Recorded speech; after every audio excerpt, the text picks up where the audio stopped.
चला त्याला सातारकर पण कुठं आज आपण चाललो आहोत लिम नागेवाडीला येथील प्राचीन कोटेश्वर मंदिर पाहण्यासाठी.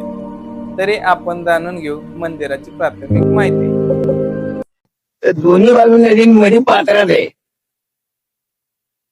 कळलं का? पाणी कसं आहे उगा मला पाण्याचे तर दोन भाग झाले आणि देवाला प्रदेश दोन्ही भाग घालून नंतर एकत्र आलं.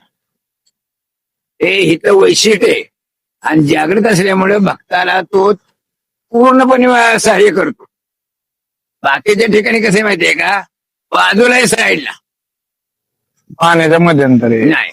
आणि शीतजी ते प्रति काशे काशे सुद्धा देवाचं देऊळ बाजूला आहे, नदीच्या पात्रात नाही, कडला बी नाही.